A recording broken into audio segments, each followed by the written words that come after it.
अस्सलाम वालेकुम dear students. आज की क्लास में हम डिस्कस करेंगे फर्स्ट कंडीशनल सेंटेंसेस को। फर्स्ट कंडीशनल सेंटेंसेस जैसा कि नाम से ही लग रहा है, कंडीशनल मीन्स कि पहले शर्तिया जुमले।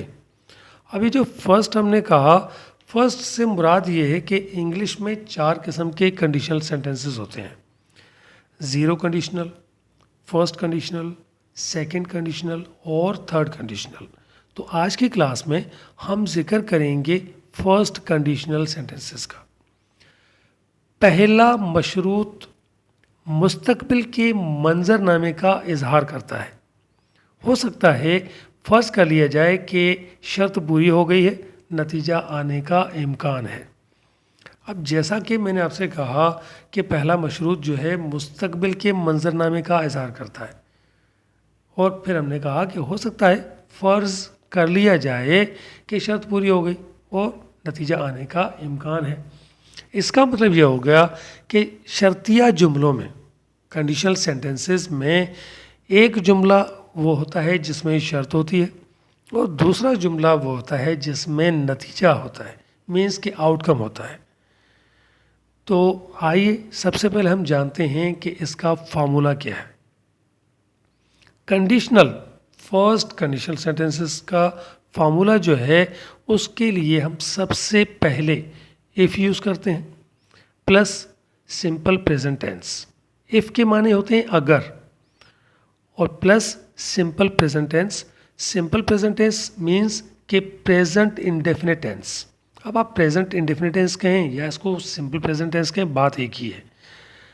तो फार्मूला में हम सबसे पहले if plus simple present tens plus subject plus will या मे या माइट या कैन या कुड या should plus verb first form plus object, ये फॉर्मूला है इसका।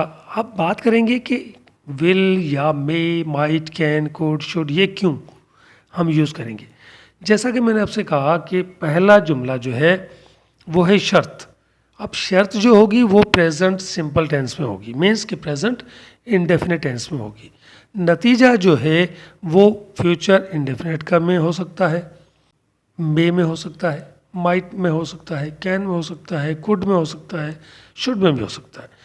तो ये तमाम मॉडल वर्ब जो हैं, इनको यूज़ करने के बाद हम वर्ब के first form plus object use करते हैं। ये था फॉर्मूला। अब आइए हम सेंटेंस ट्रांसलेशन करके देखते हैं कि ये जो will, may, might, can, could, should, इनका इस्तेमाल किस तरह किया जाता है और सेंटेंसेस को ट्रांसलेट किस तरह किया जाता है।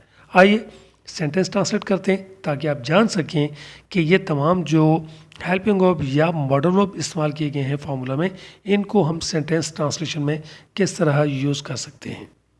डियर स्टूडेंट्स, पहला जुमला है हमारे पास, if I get paid today I will go shopping.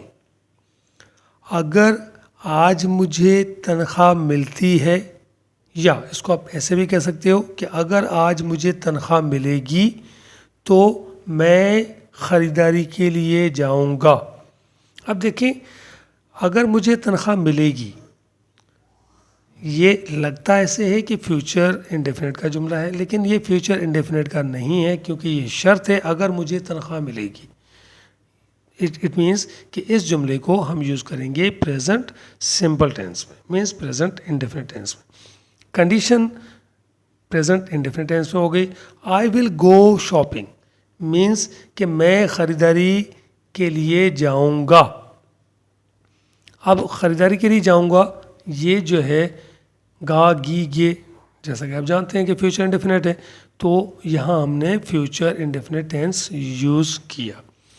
इसी तरह अगर आगे जुमला जो है वो है कि we could go to Paris if we save enough money. अब देखें, यहाँ पे क्या किया कि हमने नतीजा पहले लिखा और शर्त बाद में लिखी। We could go to Paris, हम पेरिस जा सकते हैं, इफ़ अगर वी सेव इनफ मनी, अगर हम कुछ पैसे बचा लेते हैं। अब यहाँ पे देखिए हमने जो नतीजा है मीन्स आउटकम है इसमें कुड इस्तेमाल किया। तो इस तरह should, may, might, could, will according to the outcome. अब आउटकम का जो सेंटेंस होगा मीन्स नतीजे का जो सेंटेंस होगा वो जिस भी टेंस में होगा या मॉडल के मुताबिक होगा उसके मुताबिक हम ये जो will, may, might, can, could, should है उसके मुताबिक हम यूज़ करेंगे। उम्मीद करता हूँ कि आपको समझ आ गई होगी। आइए देखते हैं नेक्स्ट सेंटेंसेस क्या है हमारे पास। If she knows the truth she might not be happy. अगर वो सच जानती है तो शायद वो खुश ना हो। अब यहाँ देखिए हमने माइट का इस्तेमाल किया क्योंकि जब हम डाउटफुल होते हैं, हमें शुक्कुक या शुबात होते हैं किसी भी सेंटेंस के बारे में, तो हम उसके लिए माइट का इस्तेमाल करते हैं इंग्लिश में। शायद वो खुश ना हो, अगर वो सच जानती है तो शायद वो खुश ना हो। इसी तरह दूसरा जुमला देखें, they can do it if they try. They can do it. अब देखें ये नतीजा है, आउटकम है, इसको हमने पहले लिखा। ये आप पे डिपेंड करता है, आप अगर चाहें तो शर्त पहले लिख लें इफ़ के साथ, या आप चाहें तो पहले नतीजा लिखें और शर्त जो है वो बाद में लिखें, इससे कोई फ़र्क नहीं पड़ता। अब जैसे जुमला था they can do it if they try, वो ये कर सकते हैं अगर कोशिश करें। नेक्स्ट सेंटेंस है हमारे पास, if I see the man I may say something to him.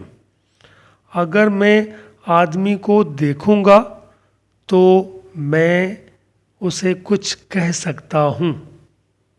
If you drop the glass it will break. अगर तुम ग्लास को गिराओगे तो टूट जाएगा। If she comes with me she can meet my friend. अगर वो मेरे साथ आएगी तो मेरे दोस्त से मिल सकती है। If the train is late I may miss my lecture. अगर ट्रेन देर से आएगी तो मैं अपना लेक्चर मिस कर सकता हूँ। If you go out you should get something to eat. अगर तुम बाहर गए तो तुम्हें खाने के लिए कुछ लेना चाहिए। If he learns English he might get a good job. अगर वो अंग्रेज़ी सीखेगा तो हो सकता है वो अच्छी नौकरी हासिल कर ले। इफ़ डियर स्टूडेंट्स, उम्मीद करता हूँ कि फर्स्ट कंडीशनल सेंटेंसेस आपके लिए यूज़फुल साबित होंगे और आपकी इंग्लिश में मज़ीद बेहतरी लाएंगे। अगर आप चाहते हैं कि हम आपके लिए इस तरह की यूज़फुल वीडियोस बनाते रहें तो उसके लिए ज़रूरी है कि आप हमारे चैनल को सब्सक्राइब करें, हमारी वीडियोस को लाइक करें, कमेंट करें और साथ ही साथ बेल आइकन को भी लाजमी प्रेस करें ताकि हमारी हर आने वाली वीडियो बर वक्त आप तक पहुँच सके और आपकी इंग्लिश मज़ीद बेहतर हो सके। इसके अलावा अगर आप ऑनलाइन इंग्लिश लैंग्वेज कोर्स करना चाहते हैं तो हमारा व्हाट्सएप नंबर स्क्रीन पर मौजूद है। व्हाट्सएप के ज़रिए हमसे रब्ता कीजिए और घर बैठे बिठाए इंतहाई मुनासिब फ़ीस में इंग्लिश सीखें। मिलते हैं एक नई वीडियो के साथ, तब तक के लिए अल्लाह निगहबान।